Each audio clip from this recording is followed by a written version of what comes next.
L'Afrique, deuxième plus grand continent du monde, a la particularité d'être le berceau de l'humanité. Il y a des millions d'années, les premiers hominidés sont apparus sur ce continent, marquant le début de notre long voyage évolutif. La vallée du Grand Rift, une merveille géologique qui s'étend à travers l'Afrique orientale, a livré d'innombrables fossiles et artefacts, nous fournissant des informations précieuses sur nos origines. Des premiers australopithèques à Homo habilis et Homo erectus, l'Afrique a été témoin du développement et de l'évolution de nos ancêtres. Ces premiers humains étaient des chasseurs-cueilleurs, vivant en petits groupes et dépendant de la terre pour leur subsistance. Ils ont développé des outils, appris à contrôler le feu et créé des formes rudimentaires de communication. En migrant à travers l'Afrique et au-delà, ils ont emporté avec eux les germes de la civilisation humaine. Leur héritage est gravé dans notre ADN et dans les archives archéologiques, nous rappelant notre héritage africain commun. L'histoire de l'Afrique ne se limite pas au passé lointain. C'est un récit qui continue de se dérouler. Des anciens empires qui ont connu l'essor et la chute aux cultures et traditions vibrantes qui perdurent encore aujourd'hui, l'histoire de l'Afrique est riche, complexe et pleine de merveilles.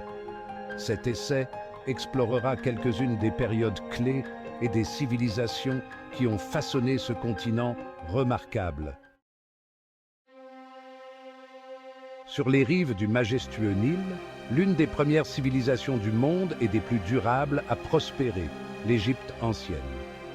Les anciens Égyptiens étaient des maîtres de l'agriculture, exploitant les crues annuelles du Nil pour irriguer leur culture et créer un surplus de nourriture. Ce succès agricole a jeté les bases d'une société complexe et sophistiquée. Les anciens Égyptiens ont développé une structure sociale hiérarchique, avec les pharaons au sommet du pouvoir. Ces rois-dieux régnaient avec une autorité absolue, supervisant de vastes projets de construction, commandant des armées, et maintenant l'ordre. Les pyramides de Gizeh, tombeaux colossaux construits pour les pharaons, témoignent de leur puissance et de leur prouesse architecturale. Au-delà de leur architecture monumentale, les anciens Égyptiens ont fait des progrès significatifs en mathématiques, en astronomie et en médecine. Ils ont développé un système de hiéroglyphes, une forme d'écriture qui utilisait des images pour représenter des mots et des idées. Leurs connaissances et leurs innovations se sont répandues dans le monde antique, influençant d'autres cultures et laissant une marque indélébile sur l'histoire de l'humanité. L'héritage de l'Égypte ancienne continue de nous captiver et de nous inspirer aujourd'hui, nous rappelant le potentiel illimité de l'ingéniosité humaine. Au sud de l'Égypte, le long de la vallée du Nil, se trouvait l'ancien royaume de Nubie. Souvent éclipsé par son voisin plus célèbre, la Nubie était une puissante civilisation à part entière. La Nubie était riche en or, en ivoire et en autres ressources précieuses qu'elle échangeait avec l'Égypte et d'autres parties du monde antique. Les Nubiens ont développé une culture distincte avec leur propre langue, leurs propres croyances religieuses et leurs propres traditions artistiques. C'étaient des guerriers et des cavaliers habiles, et à certaines époques, ils ont même régné sur l'Égypte. La 21e dynastie égyptienne, connue sous le nom de dynastie Couchite, était d'origine nubienne. Le royaume de Kouch, avec sa capitale à Méroé, était un centre majeur de la métallurgie du fer et du commerce.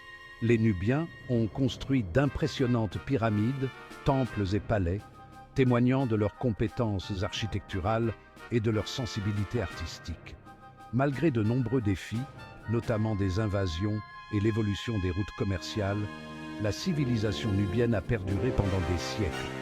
Elle a laissé derrière elle un riche héritage artistique, architectural et culturel. Section 4. Les grands empires d'Afrique de l'Ouest, Ghana, Mali et Songhai. À travers la vaste étendue de l'Afrique de l'Ouest, une succession de puissants empires a pris de l'importance, alimentés par le commerce transsaharien lucratif. Les empires du Ghana, du Mali et de Songhai contrôlaient des routes commerciales vitales, reliant l'Afrique du Nord aux mines d'or et de sel du Sud. Le Ghana, le premier de ces grands empires, a prospéré du 8e au 11e siècle.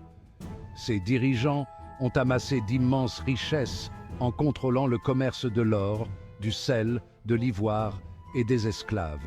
Ils commandaient de grandes armées, construisaient des palais impressionnants et encourageaient une culture dynamique. L'empire du Mali, qui a succédé au Ghana au XIIIe siècle, est devenu encore plus puissant et prospère. Sous le règne de Mansa Moussa, considéré comme l'un des individus les plus riches de l'histoire, le Mali a atteint son apogée. Le pèlerinage de Mansa Moussa à la Mecque en 1324, avec une caravane chargée d'or, a mis en évidence la richesse et la piété de l'Empire au monde entier. L'Empire Songhai, qui a émergé au XVe siècle, a éclipsé même le Mali en taille et en grandeur. Il contrôlait un vaste territoire s'étendant de la côte atlantique au Niger actuel. Sous la direction de dirigeants comme Soni Ali et Askia Mohamed, Songhai a maintenu une armée puissante, une bureaucratie sophistiquée et une tradition intellectuelle florissante. Ces empires d'Afrique de l'Ouest ont joué un rôle essentiel en reliant l'Afrique au reste du monde par le commerce, la diplomatie et les échanges culturels. Leur héritage continue d'inspirer l'admiration et l'émerveillement, nous rappelant l'histoire riche et souvent méconnue de l'Afrique. Section 5, Aksum, un royaume chrétien primitif en Afrique. Sur les hauts plateaux de l'Éthiopie actuelle, un puissant royaume a émergé au 1er siècle de notre ère, Aksum.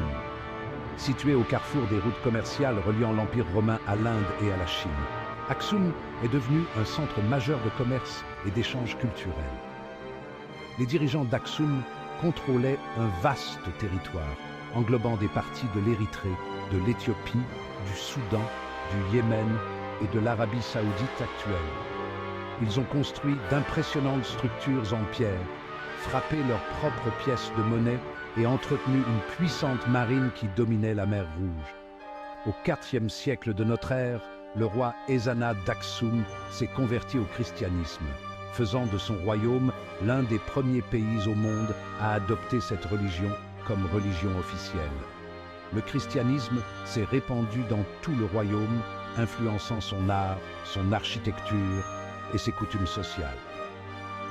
L'adoption du christianisme par Aksum a eu un impact profond sur son développement culturel, le distinguant de ses voisins et établissant des liens avec d'autres communautés chrétiennes du monde méditerranéen.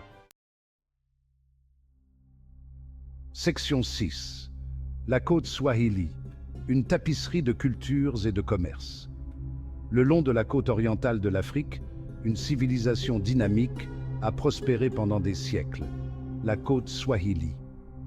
S'étendant de la Somalie actuelle au Mozambique, cette région côtière était un creuset de culture, de langue et de religion. Le peuple Swahili, réputé pour ses compétences maritimes, a établi un réseau de villes commerçantes qui reliait l'Afrique de l'Est au reste du monde. Ils faisaient le commerce de l'or, de l'ivoire, des esclaves, des épices et d'autres produits précieux avec l'Arabie, l'Inde, la Chine et l'Asie du Sud-Est. Les villes Swahili, chacune gouvernée par son propre sultan, étaient des centres de commerce, de savoir et d'islam. L'islam est arrivé sur la côte Swahili au 8e siècle de notre ère, apporté par des commerçants et des érudits arabes. Il s'est rapidement répandu, influençant la langue, l'architecture et les coutumes sociales swahili. Kilwa, Mombasa, Zanzibar et Sofala étaient parmi les cités-États swahili les plus importantes. Elles possédaient d'impressionnantes mosquées, palais et bâtiments publics, présentant un style architectural unique qui mêlait les influences africaines, arabes et persanes. La situation géographique stratégique et la culture dynamique de la côte Swahili en ont fait un maillon essentiel du réseau commercial mondial pendant des siècles. Section 7. Le commerce transsaharien reliait l'Afrique du Nord et l'Afrique de l'Ouest. Le désert du Sahara, souvent perçu comme une barrière, a joué un rôle crucial dans l'histoire de l'Afrique. Pendant des siècles, des caravanes de chameaux ont traversé sa vaste étendue, reliant le monde méditerranéen aux royaumes et aux empires d'Afrique de l'Ouest. Ce commerce transsaharien a eu un impact profond sur le développement politique, économique et culturel des deux régions. L'or, le sel, l'ivoire, les esclaves, les noix de cola et les articles en cuir figuraient parmi les produits les plus précieux transportés à travers le Sahara. Les chameaux, surnommés les navires du désert, étaient essentiels à ce commerce, permettant aux marchands de transporter des marchandises et des personnes sur de longues distances. Les routes commerciales transsahariennes ont favorisé l'essor de puissants empires en Afrique de l'Ouest, tels que le Ghana, le Mali et Songhai. Ces empires ont amassé d'immenses richesses en contrôlant le commerce de l'or, qui était très prisé en Afrique du Nord et en Europe.